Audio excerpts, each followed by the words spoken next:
구약성경 창세기 45장 1절부터 15절 말씀입니다. 요셉이 시종하는 자들 앞에서 그 정을 억제하지 못하여 소리질러 모든 사람을 자기에게서 물러가라 하고 그 형제들에게 자기를 알리니 그때 그와 함께한 다른 사람이 없었더라. 바로의 궁중에 들리더라. 요셉이 그 형들에게 이르되 나는 요셉이라. 내 아버지께서 아직 살아계시니까 형들이 그 앞에서 놀라서 대답하지 못하더라. 형들에게 이르되 내게로 가까이 오소서. 그들이 가까이 가니 이르되 나는 당신들의 아우 요셉이니 당신들이 애굽에 판 자라. 당신들이 나를 이곳에 팔았다고 해서 근심하지 마소서. 한탄하지 마소서. 하나님이 생명을 구원하시려고 나를 당신들보다 먼저 보내셨나이다. 이 땅에 2년 동안 흉년이 들었으나 아직 5년은 밭갈이도 못하고 추수도 못할지라.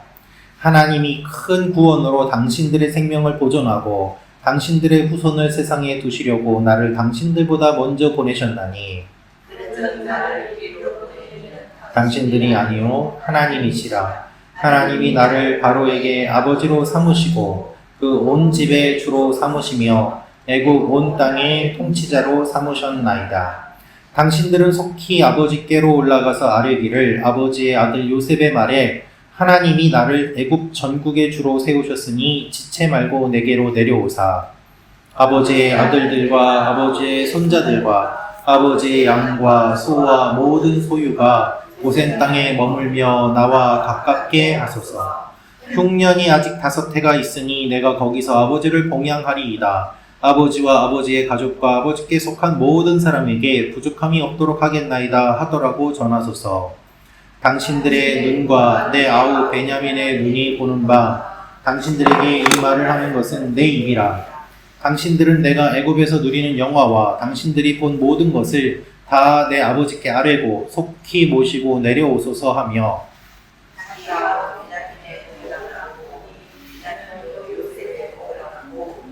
같이 읽겠습니다. 시작. 요셉이 또 형들과 입맞추며 안고 우니 형들이 그제서야 요셉과 말하니라. 아멘. 여러분 성경을 가져오신 분은 성경을 들어주시고 성경이 없으신 분은 오른손을 들고 한번 따라해 주시면 좋겠습니다. 이 성경은 하나님이 나에게 주신 말씀입니다. 하나님의 말씀은 능력이 있습니다. 하나님의 말씀은 나를 변화시킵니다. 나는 이 말씀을 믿습니다. 아멘. 여러분의 고백대로 될 줄로 믿습니다. 오늘은 하나님은 어떻게 일하시는가라는 제목으로 함께 말씀 나누도록 하겠습니다. 여러분, 우리가 하나님을 믿습니다. 하나님이 살아계심도 믿고 하나님이 우리 삶 가운데서 역사하심도 믿습니다. 그렇죠? 안 믿으시는 분 안 계시죠? 우리가 다 하나님을 믿고 또 이렇게 믿습니다. 그런데 누군가가 여러분에게 하나님은 눈에 안 보이는데 어떻게 믿습니까? 라고 한다면 여러분은 어떻게 대답을 하실 수 있겠습니까? 눈에 안 보이는 하나님을 우리가 어떻게 믿고 또 왜 믿고 있을까요? 우리가 성경을 읽는 이유가 바로 이것입니다. 성경은 하나님이 어떠한 분인지, 하나님이 무엇을 좋아하시는지, 하나님이 어떤 것을 싫어하시는지를 다 기록하고 있습니다. 그런데 어떻게 기록하는가? 인간의 삶에서 일어나는 여러 일들 가운데 하나님이 반응하시는 그 반응들이 적혀 있는 거예요.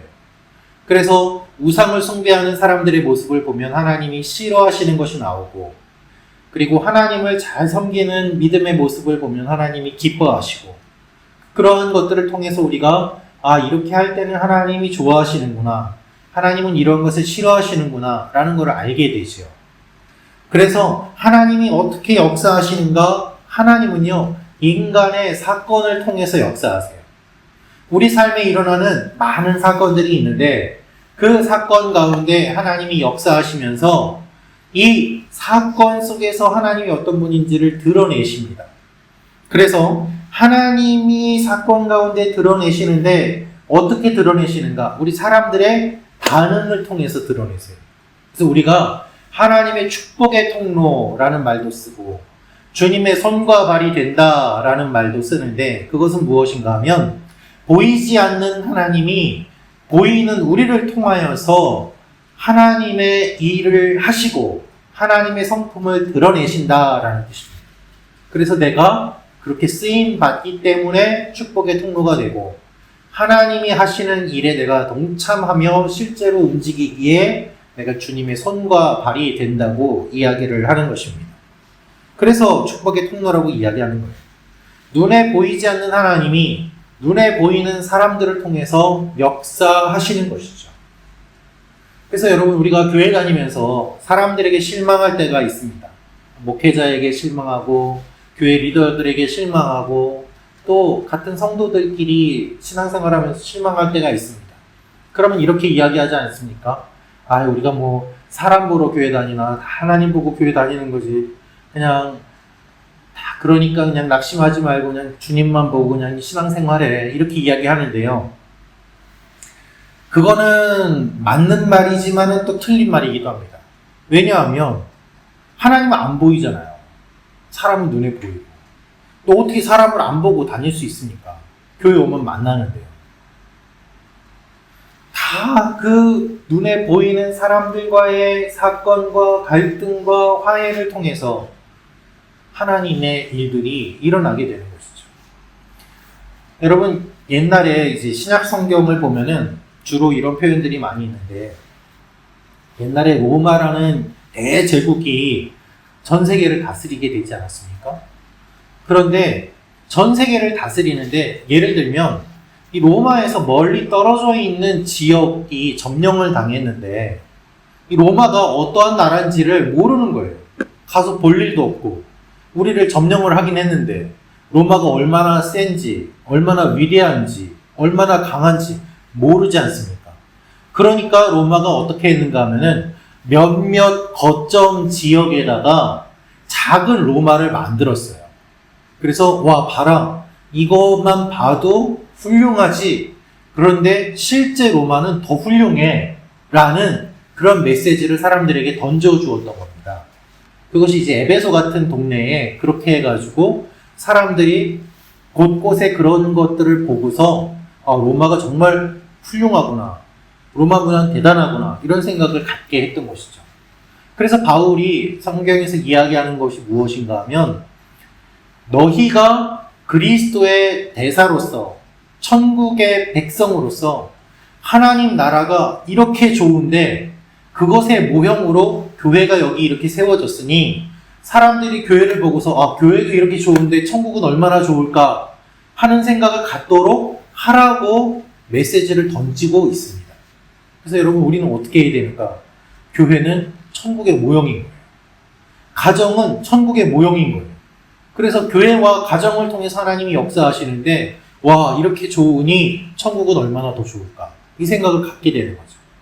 그런데 가정이 깨어지고 교회가 싸우면은 여기도 싫은데 내가 천국 안 갈랍니다 이렇게 하는 사람들이 나오는 거죠.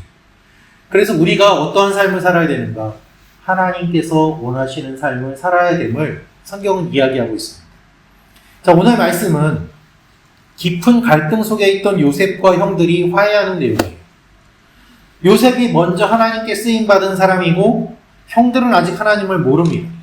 요셉은 이 일이 왜 일어났는지를 알고 있고 형들은 이 일이 왜 일어났는지를 모르고 있습니다. 하나님께서 역사하시는 그 일들을 요셉이 보고 있고 요셉을 통하여서 형들을 돌보게 하시는 그 하나님의 뜻이 이루어져 가고 있습니다. 오늘 말씀을 통해서 하나님이 구체적으로 어떻게 하시는지 살펴보기를 원하는데요. 오늘 말씀을 통해서 우리가 알 수 있는 첫 번째는 무엇인가 하면 하나님의 사람이 먼저 눈물을 흘린다는 것입니다. 한번 따라해 보시기 바랍니다. 하나님의 사람은 먼저 눈물을 흘립니다. 우리 1절부터 3절 말씀 한번 다시 읽어보도록 하겠습니다. 시작. 요셉이 시종하는 자들 앞에서 그 정을 억제하지 못하여 소리질러 모든 사람을 자기를 알리니 그때 그와 함께한 다른 사람이 없었더라. 요셉이 큰 소리로 우니 애굽 사람에게 들리며 바로의 궁중에 들리더라. 요셉이 그 형들에게 이르되 나는 요셉이라 내 아버지께서 아직 살아계시니까 형들이 그 앞에서 놀라서 대답하지 못하더라. 아멘. 우리가 이 앞에 말씀을 다 읽진 않았습니다만은 요셉은 형들의 의중을 알기 위해서 여러 번 계획을 세우고 일부러 함정에 빠뜨리고 감옥에 가두었습니다. 시험하였습니다. 그리고 마침내 유다가 이야기를 합니다. 아버지가 특별히 사랑하는 아들이 있는데 한 명은 죽었고 한 명은 베냐민, 여기 막내입니다.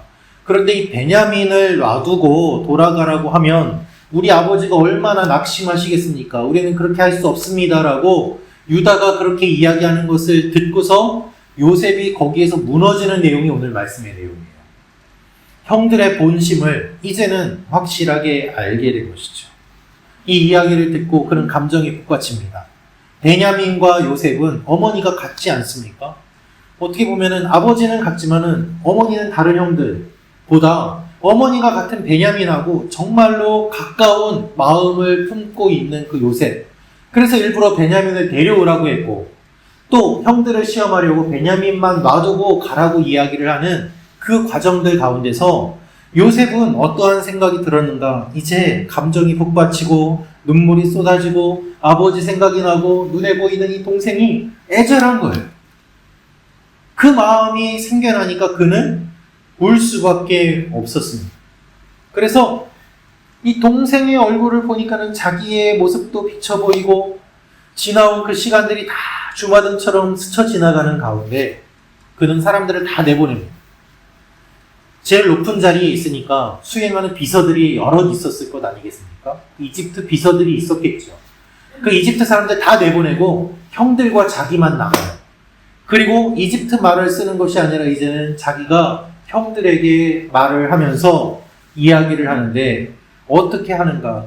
시종드는 하인들한테 최고 권력자가 막 눈물 흘리는 걸 보일 수는 없으니까 내보내고 형하고 이렇게 마주하는 가운데서 그가 눈물을 흘리고 우는데 오늘 말씀을 보면 2절이 어떻게 되어 있을까요? 조용히 울지 않고 큰 소리로 웁니다. 이 큰 소리가 얼마나 컸는지 애국 사람들한테 다 들렸어요. 밖에 있는 애국 사람들한테. 심지어는 바로의 궁중에까지 들릴 정도로 그냥 껄껄 하면서 우는 그 소리가 저 멀리 들릴 정도로 그가 그렇게 울었다는 것입니다. 그런데 이 형들은 요셉이 왜 우는지 모르는 거예요. 이 사람이 왜 갑자기 다 내보내고 우리 앞에서 이렇게 울지? 이 사람 왜 울지? 뭐라고 물어보지도 못하고 당황하고 있습니다. 여기서 우리가 알 수 있는 사실이 있어요. 하나님의 사람이 먼저 눈물을 흘린다는 것입니다. 여러분, 우리가 어릴 때 어떻게 배웠을까요? 애들끼리 싸움을 하는데 싸움하다가 코피가 먼저 나면 지는 거예요. 그죠? 싸우다가 코피 먼저 나면 지고 먼저 울면 지는 거예요. 아파도 안 우는 사람이 이기는 거예요. 그렇게 많이들 배웠지 않습니까?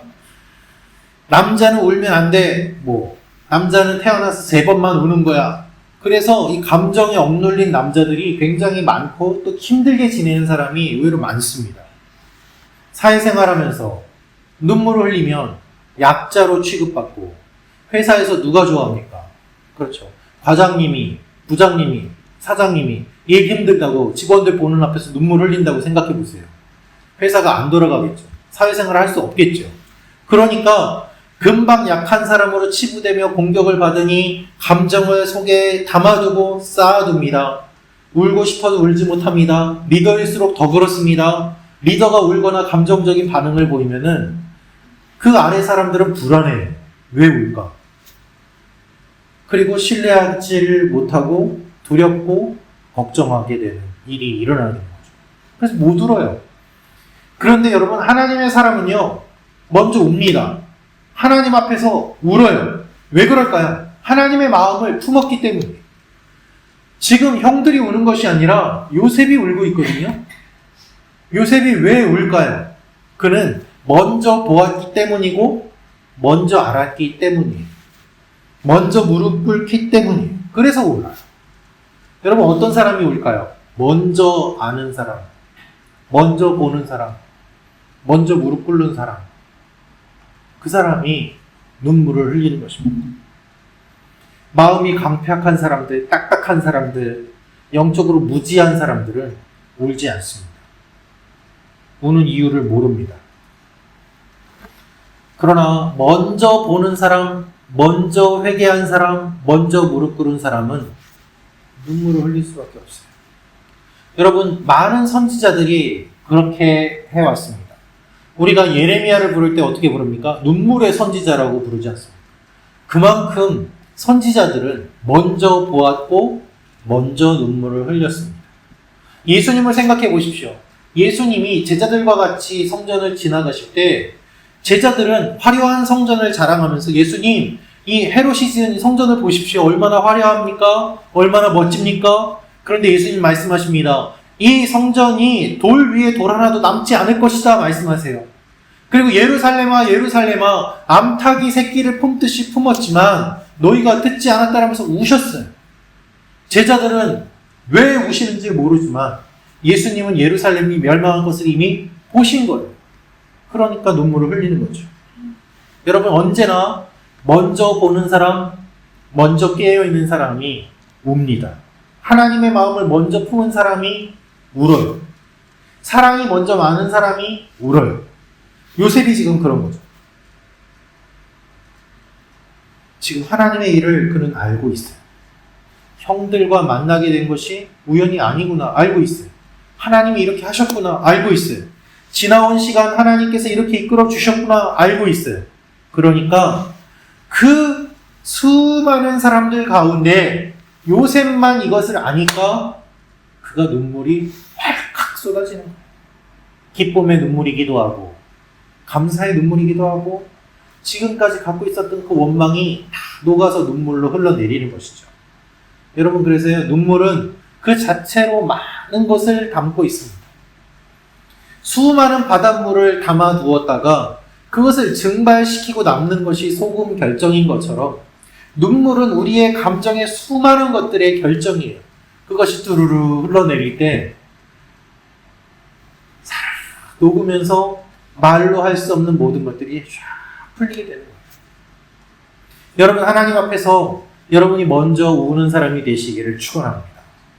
우리 영혼이 건강할 수 있는 척도가 무엇인가? 건강한지 아닌지 알 수 있는 척도가 무엇인가? 눈물이에요. 내가 얼마나 하나님 앞에서 우는가? 이것이 영적으로 예민한지 아닌지를 보여주는 기준이 됩니다. 정말 어떤 분은 울어야 되는 상황인데도 마음이 메마른 분들이 있어요. 그거는 그분의 성격 때문이 아니라 그분의 영혼이 말라있기 때문입니다. 와닿지 않는 거예요. 여러분, 눈물 없이 정의를 부르짖는 사람들 주의하십시오. 이 세상에 정의를 부르짖는 사람들 많습니다. 정의를 외치는 사람들 많습니다. 그러나 눈물 없이 정의를 외치는 사람들은 주의해야 됩니다. 그런 사람들은 위험한 사람들. 또 반대로 정의 없이 눈물만 흘리는 사람도 주의하십시오. 그런 사람은 무기력하거나 비겁한 사람들이에요. 아무것도 하지 않으면서 그냥 울기만 하는 거죠. 여러분, 먼저 보는 사람이 먼저 눈물을 흘리고 먼저 눈물을 흘리는 사람이 하나님 앞에 기도하고 기도하며 눈물을 흘리는 사람의 그 기도를 하나님이 잊지 않으시고 그렇게 기도하는 사람이 세상을 바꾸는 거예요. 요셉이 우는 모습을 보면서 이 형들은요, 의아해요. 왜 울까? 이 형들 앞에서 자신의 정체를 드러내는 오늘 말씀은 성경에서 정말 몇 안 되는 충격적인 장면 중에 하나입니다. 이 형들은 얼마나 놀랐을까요? 내가 요셉입니다. 그렇죠. 이 형들이 있는데 자기가 애국의 총리인데 자기 정체를 드러내는 거죠. 영화로 치면 엄청난 반전입니다. 내가 요셉입니다. 여러분, 이집트의 총리가 자기들이 죽이려고 했던 그 요셉이에요. 형들은 마음이 어떻겠습니까? 이걸 어떻게 받아들여야 될까요? 그런데 그 요셉이 웁니다. 왜 우는지 몰라요. 우리 때문에 우나? 억울해서 우는 건가? 두 번째로 우리가 오늘 말씀을 통해서 알 수 있는 일은 일어나는 일을 영적으로 해석해야 됩니다. 라는 거예요. 일어나는 일을 영적으로 해석해야 됩니다. 4절, 5절 말씀 같이 읽겠습니다. 시작. 요셉이 형들에게 이르되 내게로 가까이 오소서. 그들이 가까이 가니 이르는데 나는 당신들의 아우 요셉이니 당신들이 애굽의 판자라. 당신들이 나를 이곳에 팔았다고 해서 근심하지 마소서. 한탄하지 마소서. 하나님이 생명을 구원하시려고 나를 당신들보다 먼저 보내셨나이다. 아멘. 한번 따라해 주시기 바랍니다. 일어나는 일을 영적으로 해석해야 합니다. 여러분, 하나님의 사람은요, 일어나는 일을 영적으로 해석합니다. 기도하지 않는 사람한테는 모든 일이 다 우연이에요. 그러나 기도하는 사람한테는 모든 일이 다 하나님께서 하시는 일이에요. 영적으로 둔감한 사람한테는 모든 일이 다 우연이에요. 그러나 영적으로 민감한 사람에게는 하나님께서 역사하시는 일이 보이는 것이죠. 기억하십시오. 하나님 앞에서 우연은 없습니다. 우연이 반복되면 그걸 뭐라고 합니까? 필연이라고 하는 거예요. 과학적인 것도 역시 마찬가지입니다. 과학적인 이론은 어떻게 되는가? 이거를 똑같은 조건에서 똑같은 방법으로 했더니 같은 결과가 나온다. 그것이 과학 이론이라고 하는 거예요. 우연히 어떤 것이 발견이 되는데 똑같이 해보니까 그렇게 된다. 이 우연이라고 생각했는데 이걸 그대로 해보니까 이렇게 돼요. 이걸 필연이라고 하고 원리라고 하고 법칙이라고 해요. 하나님 앞에서 우연은 없습니다. 영적인 원리가 있고 법칙이 있어요. 요셉의 형들은 해석하지 못합니다. 그러나 요셉이 형들에게 먼저 해석을 해주는데 무엇이라고 이야기합니까? 근심하지 마소서라고 안심시켜줘요. 두려워하는 형들에게 걱정하지 말라고 이야기합니다. 요셉이 하는 말을 잘 들어보십시오. 요셉은 이렇게 이야기합니다. 나는 당신들의 아우 요셉입니다. 이렇게 말하잖아요. 나는 애굽의 총리인데 형들이 나를 팔았죠. 나 이제 복수할 겁니다. 이렇게 얘기하지 않아요. 당신들의 아우입니다. 라면서 낮은 자세로 나아가서 형들의 마음을 안심시켜줍니다. 이것으로 형들의 관계를 확인하고요. 그러나 이것으로 끝이 아니라 당신들이 나를 팔았습니다라고 2번 이야기하면서 그 판 사실에 대해서는 분명하게 얘기를 해요. 하지만 거기에 감정을 싣지는 않아요. 왜요? 복수하는 것이 하나님의 뜻이 아니라 지금 진행되는 이 일은 하나님이 화해하게 하심을 그가 알았기 때문인 것입니다. 여러분, 형들은 어떠한 마음이었을까요? 오랫동안 감추고 싶었던 그 진실을 요셉이 2번이나 이야기합니다. 당신들은 나를 팔았습니다. 당신들이 나를 팔았다고 해서 근심하지 마십시오. 근심하지 마십시오. 라고 해서 안심을 시켜주고 이야기하는 것은 형들이 듣게 되죠. 당신들이 나를 팔았으니까 각오하시오가 아니라는 거예요. 어떻게 이렇게 말을 할 수 있습니까? 요셉은 하나님의 방법으로 이 일을 해석하고 있기 때문에 가능한 거예요. 내가 총리가 된 건 내 의지가 아닙니다. 하나님이 하셨습니다. 하나님이 나를 여기에 먼저 보내셨습니다. 지금 기근이 일어나고 있는 것은 하나님이 하시는 일입니다. 이렇게 모든 일에 대해서 그는 하나님의 시각으로 해석을 하고 있습니다. 특별히 그는 이렇게 이야기합니다. 하나님이 생명을 구원하시려고 나를 먼저 보내셨습니다. 지금 형들을 만난 것이 우연이 아니고 하나님이 만나게 하셨습니다. 당신들을 살리려고 나를 먼저 보내셨습니다. 당신들을 살리려고 나를 총리로 세워주셨습니다. 이렇게 이야기하는 거예요. 여러분, 우리 인생에서 일어나는 일들을 하나님의 방법으로 해석할 수 있으면 얼마나 좋겠습니까? 그렇죠. 어떤 분은 믿음이 좋은 것 같은데 결정적인 순간에 인간적으로 해석하는 경우들이 있습니다. 반대로 영적으로 해석하는 분들이 계세요. 여러분 어떻게 해석하십니까? 영적으로 해석한다는 말은 무엇인가 하면 하나님이 어떻게 역사하시는지 관심을 기울이고 전체적으로 바라보고 주의 깊게 바라본다는 것을 의미합니다. 요셉이 형들을 만난 사건을 해석하면 어떻게 될까요? 인간적으로 해석하면 어떻게 될까요? 하나님이 복수하게 하려고 너 만나게 해주신 거야. 이렇게 해석을 하는 거예요. 그러면 하나님 이야기가 들어가서 영적인 것처럼 보이지만 실제로는 인간적인 해석인 것이죠. 우리가 이렇게 해석할 때가 참 많습니다. 잘못된 해석입니다. 그거 봐. 야, 하나님 너 총리로 세워주셨지. 형들 만나게 하셨지. 복수하라고 하나님이 그렇게 해주시고 복수하라고 너 그렇게 높여주신 거예요. 너 말 한마디면 형들한테 시원하게 복수할 수 있어. 이건 인간적인 해석이잖아요. 요셉은 그렇게 하지 않았다고요. 근데 우리가 하나님의 해석이라고 하면서 이런 식으로 인간적으로 해석을 하는 일들이 얼마나 많이 있습니까? 그것은 전체적인 것을 보지 않고 부분만 보기 때문에 그렇게 반응을 하는 것이고, 깊게 생각하지 않고 짧게 생각하기 때문에 그렇게 보는 것이죠. 여러분, 하나님 방식대로 해석하기를 우리가 다 원하는데요. 해석은 바로 할 수가 없어요. 시간이 지나야지 해석이 가능해져요. 제대로 시간이 지나지 않았는데 억지로 해석을 하려고 하다 보면은 인간적인 해석이 될 수밖에 없어요. 욥의 친구들이 그랬습니다. 그러니까 욥을 이해하지 못하는 거예요. 요셉은 왜 이집트로 팔려왔습니까? 거의 20년이 되는 시간이 지나서야 그는 그것을 알았어요. 하나님이 나를 이렇게 하신 이유가 이것이구나.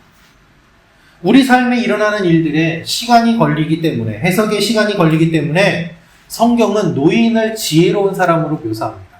그 인생의 시간을 보내면서 많은 것들을 보았고 해석할 수 있는 시간을 버티며 지켜왔기 때문입니다.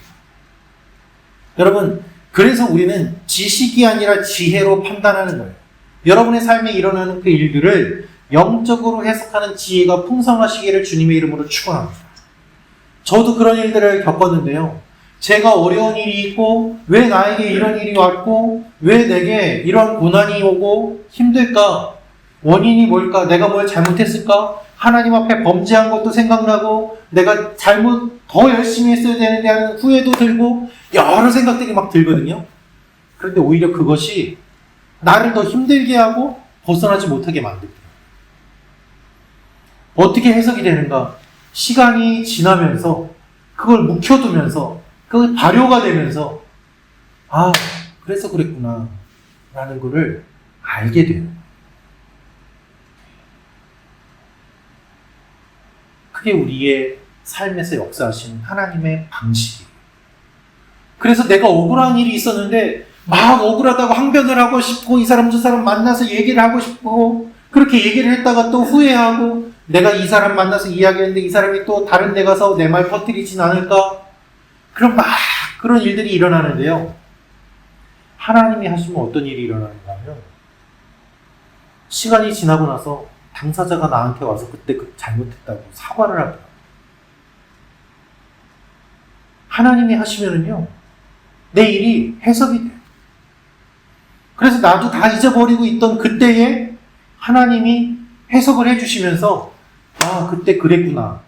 그래서 감정적으로 해석하는 것이 아니라 그것이 다 지나고 난 다음에 마치 흙탕물을 병에 넣고 막 흔들면은 섞여서 뿌옇게만 보이지만 가만히 내버려 두면은 가라앉을 것은 가라앉고 위에 맑은 물이 남는 것처럼 하나님께서 그렇게 때가 되면은 해석하게 하시고 보게 하시고 풀어주시고 만져주세요. 여러분의 삶에 이런 일들이 일어나기를 주님의 이름으로 축원합니다. 내가 원하는 대로 인생이 되지 않아도 하나님은 여러분을 알고 계세요. 그래서 어떤 일이 일어나는가 함께 울며 하나 되는 일이 오늘 말씀 가운데 일어나게 됩니다. 우리 14절, 15절 말씀 같이 읽겠습니다. 시작.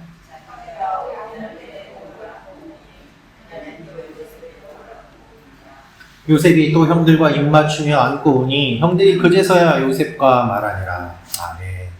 여러분, 요셉은 지금 일어나고 있는 일들을 다 형들에게 해석해 줍니다.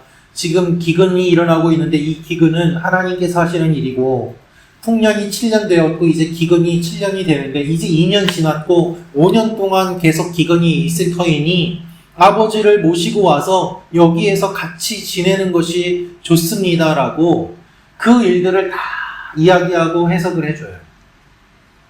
7절 말씀 같이 읽겠습니다. 시작. 하나님이 큰 구원으로 당신들의 생명을 보존하고 당신들의 후손을 세상에 두시려고 나를 당신들보다 먼저 보내셨나니. 여러분, 당신들의 후손을 세상에 두시려고 이야기를 하고 있습니다. 요셉이 이야기하는 것은 무엇인가 하면 요셉과 그 형제들 개인의 문제가 아니라 하나님이 아브라함에게 주신 그 약속, 하나님의 약속, 자손을 하늘의 별과 같이 바다의 모래같이 많이 주실 것이라는 그 약속을 이루시기 위해서 하나님께서 이 일들을 이루고자 나를 여기에 보내셨고 당신들의 생명뿐만 아니라 후손을 낳게 하고 후손을 번성하게 하시려고 이렇게 이끌어 가시는 것입니다. 라고 이야기를 하고 있어요. 이것이 구속사적인 해석인 거예요. 나만의 문제가 아니라 후계자들이 태어나도록 민족을 이루도록 하나님의 뜻이 이루어지도록 큰 그림을 그가 보고 있는 것입니다. 그래서 아버지를 빨리 모시고 오라고 이야기합니다. 아버지가 죽기 전에 오고 그리고 이 가족들이 함께 여기에서 지내야 살 수 있음을 그가 이야기를 하는 것이죠. 여러분 오늘 말씀을 보면 요셉과 베냐민만 울어요. 다른 형제들은 울었다는 표현이 없습니다. 그리고 요셉이 가장 많이 웁니다. 이야기하면서도 울고 요셉은 가장 많이 울어요. 여러분 사랑하는 사람은 울지요. 가장 먼저 사랑하는 사람이 울어요. 그래서 사랑하면 약해요. 사랑하는 사람은 항상 의리해요. 상대의 눈빛 하나에 안절부절 못해요. 여러분 하나님이 여러분을 사랑하십니다. 그래서 하나님은 안절부절 못하는 거예요. 이 갓난아기가 뭐가 불편한지 옹알이 하면은 그냥 부모가 어쩔 줄을 몰라 하는 것처럼 사랑하면 을이 돼요. 기쁘게 을이 되는 거예요. 사랑받는 쪽은 갑이 되는 거죠. 여러분 하나님 앞에서 여러분이 갑인 줄로 아십시오. 그래서 내가 기도하면 하나님이 그냥 너무 기뻐하시는 거예요. 인터넷에 보면은요 재밌는 것들이 있는데 제가 최근에 본 것 중에 뭐가 있냐면 이 온몸에 근육질인 아빠가 막 문신도 하고 울퉁불퉁한 근육을 가진 막 덩치 큰 아빠가 이 가발 쓰고 치마 입고 딸하고 같이 막 춤추는 그런 영상들이 있더라고요. 그 아빠가 왜 그걸 할까요? 딸이니까. 딸 앞에서는요 아빠는 완전히 무자비해제인 거예요. 아빠 같이 춤추자 그러면은 그냥 그렇게 하는 수밖에 없어요. 왜요? 사랑하니까. 사랑이에요. 요셉이 형들을 사랑하니까 먼저 웁니다. 같이 웁니다. 많이 웁니다. 거기에서 화해가 일어나고 세일이 일어나요. 그리고 거기서 풀리는 거예요.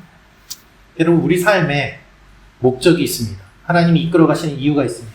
요셉을 세워주신 것은 요셉만이 아니라 하나님의 약속처럼 이 후손들이 많아지도록 하기 위함입니다. 여러분이 이 땅에 사시는 이유는 무엇입니까? 여러분이 홍콩에 계시는 이유는 무엇입니까? 하나님의 목적이 있어요. 그 목적은 무엇입니까? 여러분을 통해서 많은 사람들이 더 주님을 알도록 하나님의 사랑을 전하도록 하나님 앞에서 예배자가 세워지도록 하는 것입니다. 여러분이 여기 있는 것 자체가 하나님의 교회가 세워지는 것입니다. 할렐루야. 그래서 우리의 인생은 하나님이 이끌어 가시는 거예요. 제가 홍콩에 온 것도 그냥 온 것도 아닙니다. 교회를 섬기기 위해서 왔고 여러분을 섬기기 위해서 왔고 예배 드리기 위해서 온 것이에요. 그래서 여러분 우리가 혼자 우는 것이 아니라 같이 울고 하나님 앞에 같이 나아갈 때 이 후손들이 많이 생기게 되고 이 후손들이 이집트에서 결국에는 큰 민족을 이루며 하나님의 역사가 진행되지 않습니다. 요셉과 그 가족들 고작 몇십 명이 몇백만 명이 되는 엄청난 일이 일어나면서 하나님의 사건이 일어나는 거예요. 여러분을 통하여서 여러분의 후손들이 엄청난 일을 이룰 줄로 믿습니다. 여러분의 기도를 통하여서 여러분의 자손들이 엄청난 복을 얻을 줄로 믿습니다. 하나님의 일들이 일어나는 것이죠. 이 일들이 우리 가운데 있음을 믿고 기도하며 나아가요. 여러분과 제가 되기를 주님의 이름으로 축원합니다. 기도하겠습니다.